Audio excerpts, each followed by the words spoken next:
This is Democracy Now!, democracynow.org, The War and Peace Report. I'm Amy Goodman. Tuesday was another dramatic day in Washington.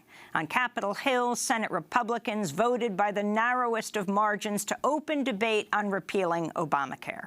Vice President Mike Pence broke a 50-50 tie in the Senate. Two Republican senators, both women, Susan Collins of Maine and Lisa Murkowski of Alaska, joined Democrats in voting against the motion to proceed. Republican Senator John McCain made a dramatic entrance and cast a decisive vote to open debate after flying in from Arizona, where he's being treated for brain cancer. But hours later, the effort to repeal or replace Obamacare faced another setback when 9 Republicans joined Democrats in rejecting the first health care proposal. Meanwhile, President Trump continued to publicly humiliate his own Attorney General Jeff Sessions, who was the first senator to endorse Trump during the 2016 race. On Twitter, Trump described Sessions as beleaguered and very weak. Then, at a news conference in the Rose Garden, Trump told reporters Sessions shouldn't have recused himself from the probe into alleged Russian meddling in the 2016 election. I am disappointed in the Attorney General. He should not have recused himself almost immediately after he took office. And if he was going to recuse himself, he should have told me prior to taking office, and I would have quite simply picked somebody else. So I think that's a bad thing, not for the president, but for the presidency. I think it's unfair to the presidency, and that's the way I feel. Thank you. To talk more about these latest developments, we're joined by Joshua Green, senior national correspondent for Bloomberg Businessweek, author of the new book, which we're going to spend the hour talking about today, Devil's Bargain: Steve Bannon, Donald Trump, and the storming of the presidency. Welcome to Democracy Now!, Josh. Great to be here. Thanks. It's great to have you with us. So a lot happened yesterday on a number of fronts. Yes, President Trump continued his attack on his Attorney General, Jeff Sessions, and in the narrowest of votes, the Senate voted to move ahead in repealing and, I don't know, possibly replacing Obamacare, right? 50-50, 2 senators, both women, joining the 2 Republican senators, joining the Democrats, voting against opening debate.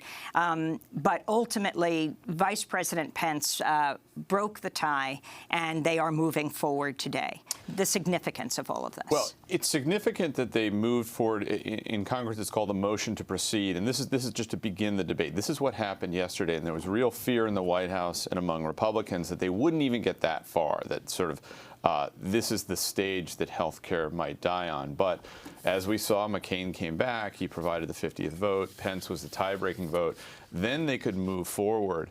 But I think the real signal yesterday about how things are going came when they voted on this deeply unpopular Republican Senate bill and had 9 defections. That's a very bad sign for Republicans who support repeal and some kind of replacement. It doesn't get any easier going forward.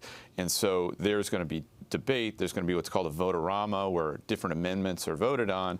But the kind of last gasp hope for Republicans is they might be able to pass a scaled-back version of repeal known as a skinny bill that only takes away some of these benefits, but less than what they'd like to take away. Many commenting online and social media. Here was John McCain coming back, very moving as he hugged Democrat and Republican colleagues, but then ultimately voting to open the debate. Not that he said he would necessarily support what was going to be presented next, but coming back from his own surgery, what most people in America could not have afforded if they didn't have health care.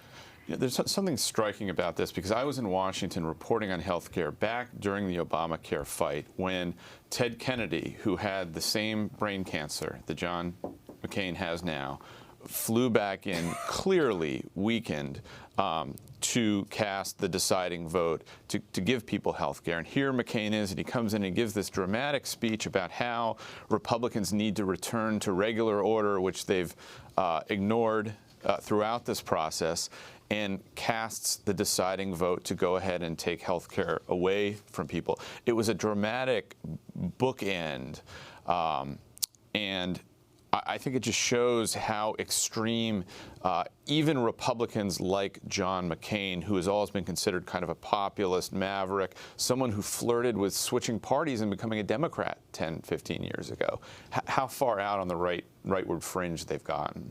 And also how interesting it is when people ask what difference would it make if the women actually had parity in the Senate, that it's 2 women senators, a Republican, who joined with the Democrats. I think that's right, because there are all sorts of things in the bill. I mean, I know Susan Collins of Maine, one of the women senators, had said, she objects to the fact that the bill would defund Planned Parenthood, and that was a deal killer for her.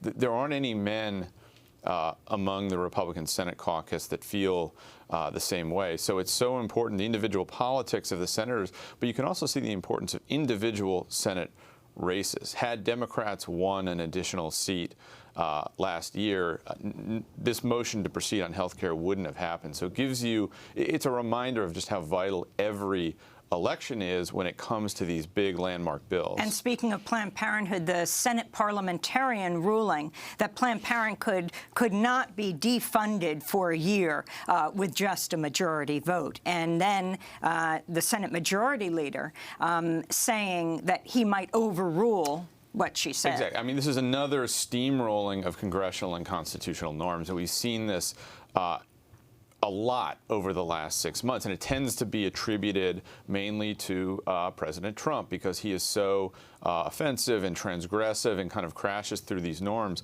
But the real story here, it seems to me, is that mainstream Republicans like Mitch McConnell are doing the same thing and going even further, having no open hearings on this landmark bill, not following the normal rules of procedure. And now when you have a Senate parliamentarian saying, no, what you're trying to do is against the rules, they're saying, all right, well, we're just going to erase the rules and go ahead and do it anyway. There's something really dangerous about that.